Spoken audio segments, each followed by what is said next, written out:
Now, how about them damn Celtics? And we are back for another episode of How About Them Celtics. Sam and I are here recording on Tuesday, November 11th, after the Celtics 102-100 loss to the Philadelphia 76ers. Third game against the Sixers this season. Third game decided by one possession. This was the widest margin of victory in any game yet this season. It was 2 points. The other two were 1 point games. And the Celtics fell. Tough loss, came down to the wire as the first two games did as well. And in the end, the Sixers made more big plays than Boston did, and that was kind of it. What a weird! This game's just weird. This season's been weird. The Celtics will do things that make you believe that they are towards the bottom of the league, and then they'll do the same. They play the same game, and you're like, "Whoa, this team is awesome! I love this team. I love watching this team. This team has real potential." They shot 28% from the field in the first half. By the way, I have a theory. I guess we'll start with the theory. I feel like the basket closest to Boston's bench, there was something wrong with it. Like the rim was skewed something. Because both teams struggled to shoot when they were shooting that way. And meanwhile, on the other end of the floor, really looked good. Like Boston had an incredible second half in this game where like they started making all their shots. Like one big takeaway from the first half, you tweeted this. I saw it. Like, the Celtics process was really good. They were getting a lot of good shots, a lot of open looks. They just weren't going in. There were a lot of moments in the second half when Sixers not named Justin Edwards were getting looks they probably wanted, and they weren't going in. I'm thinking we have basket gate where something was off. Like maybe it's an inch tall, inch short. Something just throw shots off. The Sixers did shoot 5 of 8 on that basket from 3 in the fourth quarter. Justin Edwards. Well, yeah, but... I feel like that's Justin Edwards has been. Here's another theory. Justin Edwards has been terrible all season. Was like really struggled shooting the ball heading into today. Of course, the guy that can't make a basket on a regular hoop is going to shoot well on the hoop that's a little off. I see. I see. This is why you come to this show. I think this is sort of what we're going to see from the Celtics a lot of the season, right? Like it's the whole mindset of can't decide, are they good or are they bad? I think that's just because they're somewhere in the middle. Like that's the whole point, that like they're not going to be a title contender. And I think a lot of the mistakes that we see them make and the problems that pop up are because they're not a perfect team, and that's kind of different than what we're used to seeing. I still think, based on the way they've played, not necessarily results, I believe that they are on the better side of the middle of the pack teams. Like 45 wins. This is not going to stray me away from that. I think they played good basketball. They held the Sixers to 102 points. And the reason they lost is because they shot the worst 1/2 field goal percentage of any team in the NBA this season. Like as frustrating as the way it ended was, they couldn't make a shot in the first half. Like that is why they lost the basketball game. They had to fight because they missed every single wide open. They're missing layups. Like it is just hard to win basketball games when you are struggling to hit shots as much as the Celtics were in this half of the game. And it's not like they're bad at scoring. Like this is Jaylen Brown we're talking about. Like it's not even like the Derek White and Pritchards who have been in slumps the whole year. Like Nemish Kane and Luka Garza are missing shots at the rim. It was an uncharacteristically poor performance shooting the ball, even for this Celtics team. And they still fought their ass off. They still turned out. This might have been the most impressive defensive performance I've seen from them all season. Right, like it was incredible, and it's tough that Justin Edwards made those 3 shots, and there were some miscues, and it is what it is. But like they got good closeouts, they were playing great defense in the paint. The Sixers shot, I think, 43% from the field. Jordan Walsh clamped Tyrese Maxey for 3 straight possessions at the end of the game. Like he was incredible, and then the ball just bounced right to Kelly Oubre. Jaylen Brown didn't do a good enough job boxing out. He said it after the game. He just didn't get a body to him. He fucked up the coverage, left Justin Edwards open, who he was calling Richardson. I think he thought it was Josh Richardson. Forced Peyton Pritchard to close out from the paint, and then he didn't get the body on the guy. Like this wasn't a perfect game. Like there were plenty of mistakes throughout the game. There were miscues, there were problems, but the way that they guarded Tyrese Maxey was so impressive. And listen, Tyrese Maxey still had 21 points, but he shot 5 of 17 from the field. He had 9 assists, but like it was. This is the guy who's 3rd in the league in scoring, right? He was a -6 in a game they won by 2. Tyrese Maxey was a -6. they did a great job defending this game. You should win a game, you'll give up 102 points. It's just the offense let them down in this one, and I think it was a good process. It just wasn't enough by the time the water found its level. Yeah, I think like the big takeaway is Walsh. Whatever we've seen from him over the last week is real. It's real. I think it's like real enough to where you can expect it now and again. I don't know if it would be fair for us to put expectations on him to be awesome every game, because we kind of did that to Josh Minot. Now he's like kind of falling in and out of the rotation depending on like the half. I think it's going to fluctuate. Yeah. But like Walsh today impressed me in particular because you mentioned how great he was on Maxey. He was doing all sorts of crazy stuff in the first half. Like he was everywhere. He had a couple great blocks, had 2 steals. He could not buy a basket. Like he was getting himself into the right spots offensively. He was cutting. He was doing taking catch and shoot threes. Like he was finding himself in space, filling the area correctly, and it just wasn't working out for him. And it was almost like you could feel like he was a little over anxious to like build off of the big shot on Sunday, but like not necessarily in a bad way. He just was like a little excited when he got the ball. The game goes on. He ends up with 8 points. Like he is able to score the ball.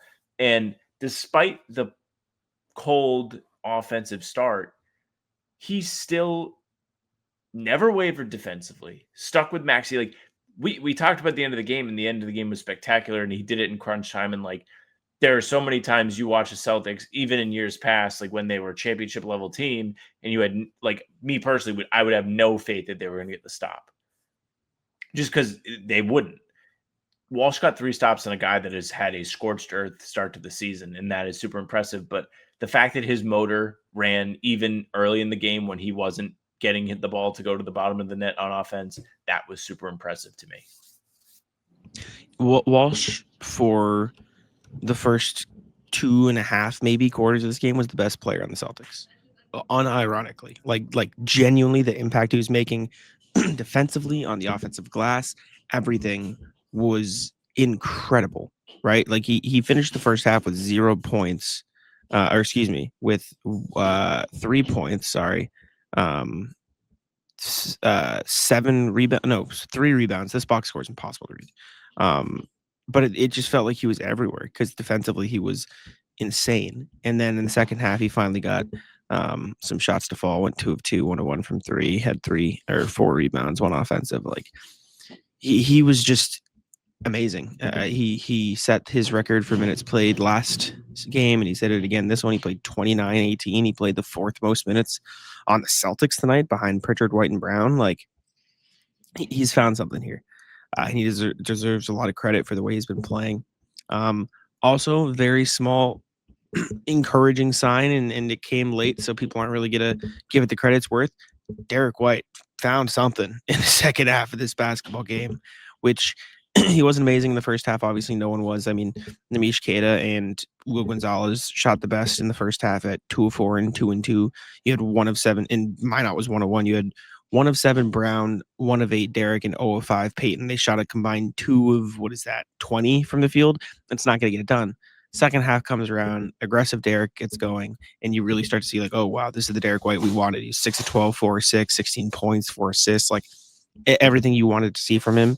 And it just felt like for the first time this season, when Derek White shot the ball, it was like, oh shit, that's going in. Like you finally got to see it, and hopefully that carries forward, because that would be huge for the Celtics moving forward. But Derek White was the other thing I watched in this game. Him and Jalen. I mean, Jalen wasn't conscious in the second half, but we've seen that from him this season before. This was the first time this season where we got to see Derek White be like, okay, finally, it's Derek White, and that was fun. Yeah, I wrote about Derek White as one of like the big takeaways from this game. I think he might have found some confidence in the Magic game, making the big shot. Like, yeah, he was still 4 of 11 from 3. You mentioned how poor him, Pritchard, and Brown were all in the first half. Like, really couldn't get anything going. But the way he took over in the third quarter, he had 13 points, 5 of 6 from the field. He made a massive 3 to make it 100-99 instead of 100-96 in the final 2 minutes of this game too. Like he had confidence back in his like he had his swagger back, plain and simple. Like he was taking shots that were in rhythm. He wasn't afraid to put the ball on the floor. This is the Derek White that people expected to see, specifically second half Derek White coming into the season.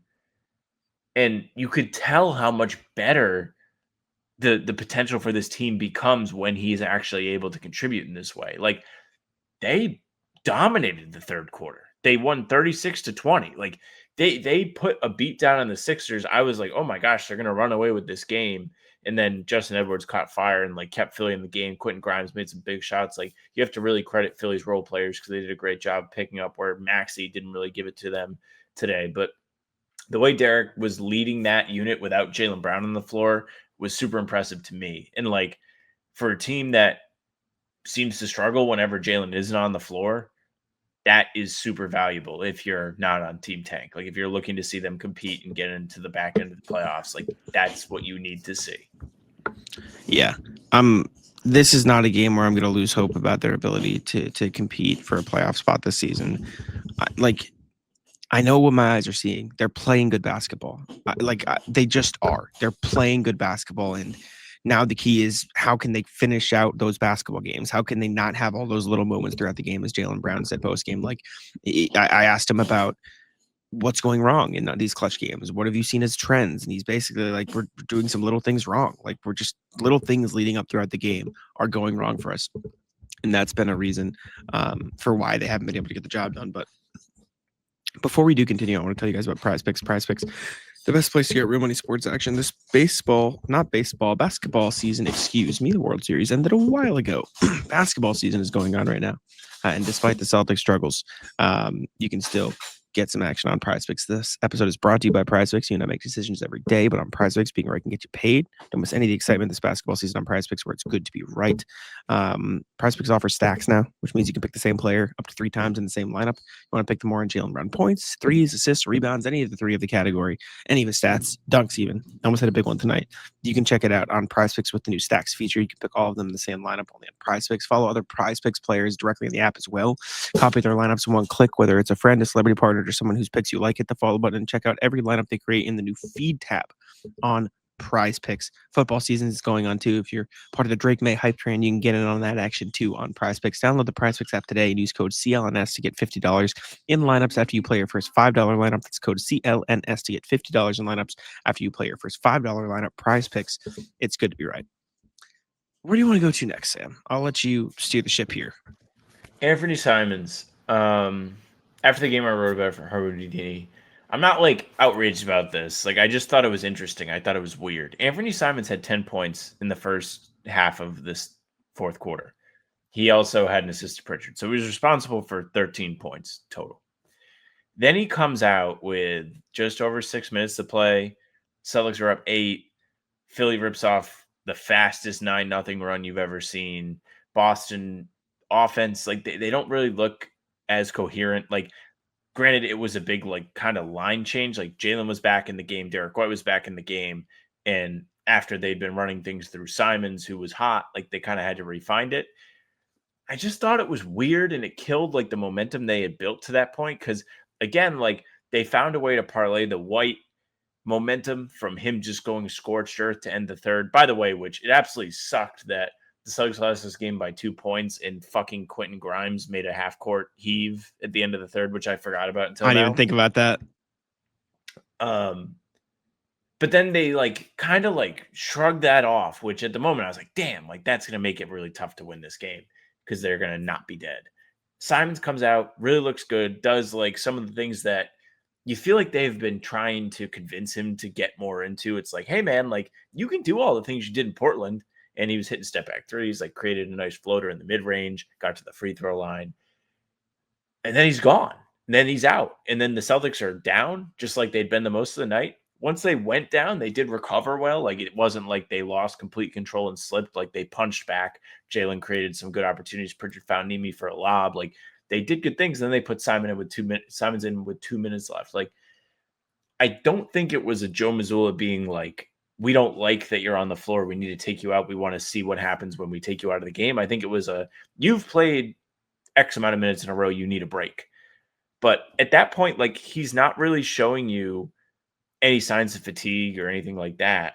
and he's doing a lot for you on offense, and he might be in like on fire mode, I think you let him ride it out until it's like obviously he shouldn't be in the game anymore.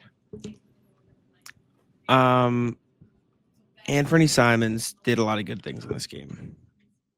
He made some shots, got hot late. I can't express how much of a liability he's on the defensive end. Like it's truly like mind-boggling. Like I'll pull up 3 clips. I have 3 clips. I searched Control F Simons in my Google Docs of tracking plays, Pull and it up. I have 3 clips from the first half of the fourth quarter that are like what. And listen, I watched all of like this is what I did in Philly today. I sat down, I got Thai food, and I watched the first half of the Magic game from Sunday where Simons was on a heater. Every single possession defensively was a disaster. Everyone, not even just like every time he was involved. I'm saying he was involved every time, every single one.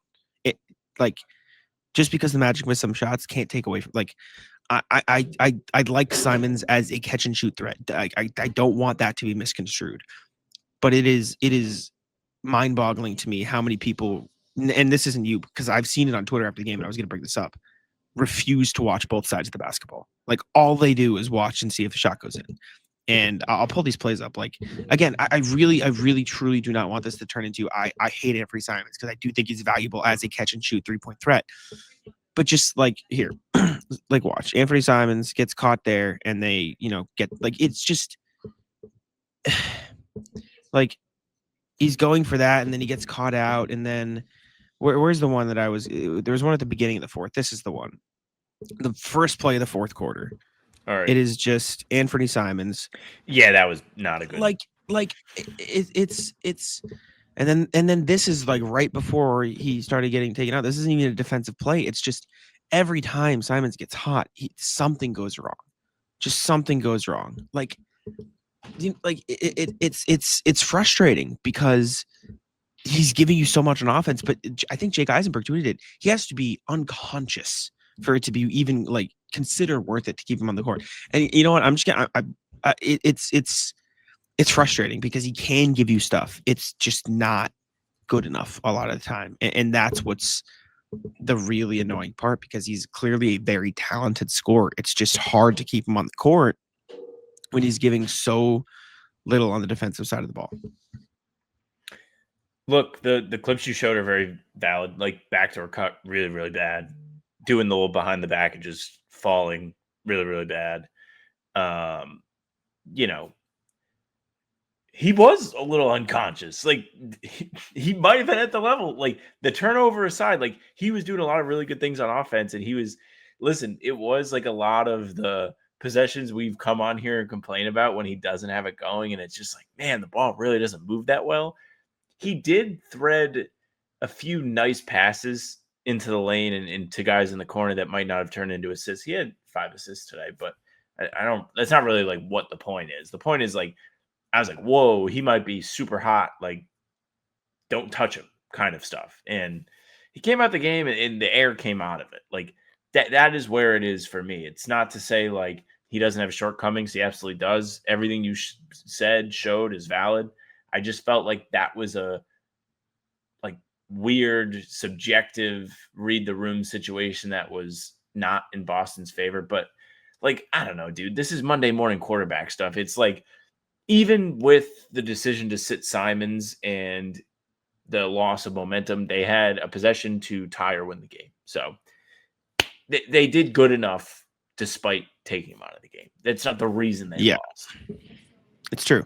Yeah. I mean, it is what it is. Like, if you want to make the argument, like I'm not talking to you. I'm talking to like the people online of like, they should have left him in the game. Sure. Like he was hot enough where it's there. It's just, I am rarely going to question the decision to take him out because of how much he impacts the game defensively. And that's a frustrating place to be in.